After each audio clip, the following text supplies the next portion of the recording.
And Austin, you guys kept it between 7 and 10 all game long. Eventually cut it to 5. What kept you from getting over the hump?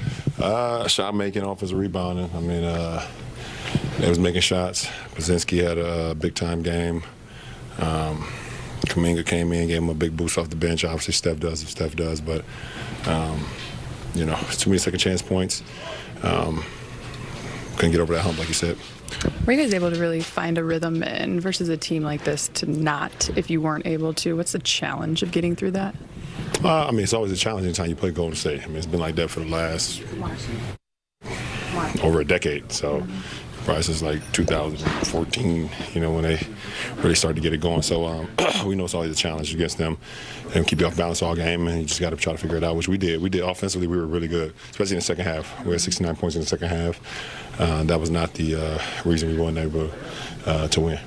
There was that stretch at the end of the first, going into midway through the second, where I think you guys missed 13 or 14 shots. What were you seeing during that stretch from you guys offensively, and what did you guys correct in the second half? No, we just missed.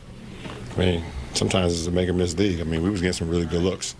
We just wasn't able to make at that point in time, and they were able to make, and that's how they was able to build up that 13-point lead at half. As you continue to work your way back after the absence from the groin, do you feel like the second half tonight was one of the kind of a segment of the game you can point to, like I feel like I did pre-Boston? That was the best I felt before the injury, for sure. I just tried to press, get downhill. My rhythm as far as my jump shot felt pretty good today. Obviously, I've been shooting it from the free throw line extremely well as of late, but it's probably the best physically I felt, so hopefully I can build off of that. Do you have a plan yet for tomorrow at this point? I would like to get a good night's rest first, hopefully. We'll figure that out tomorrow. The way all these teams are so bunched in this playoff race, how difficult is each loss to take at this stage? Well, you got to win. I mean, at the end of the day, you want to win every game. If you don't, I mean, listen, we put ourselves in a position where we can, move up at times, or stay where we at, or if we don't take care of business, it's gonna go down. I mean, it's bunched up like you just said. So every game matters. And it should be that way. I mean, listen, it's 6 games left, 7 games left, or whatever it is. So that's good going down the stretch. Knowing, assuming that you've watched what the Warriors have looked like with Jimmy Butler since the trade, but having seen it now for the first time played against it, what did you sort of make of what they put together over there, knowing that that's a team you could see in 2 weeks pretty easily? I've been a part of them making big acquisitions to change their dynamic of their team before. And had to go against them when they added Kevin Durant. So, Jimmy Butler is great, and he adds a toughness to him. He adds a championship DNA type of guy. But it's always the same. They always figure it out. They always add somebody that makes them dynamic.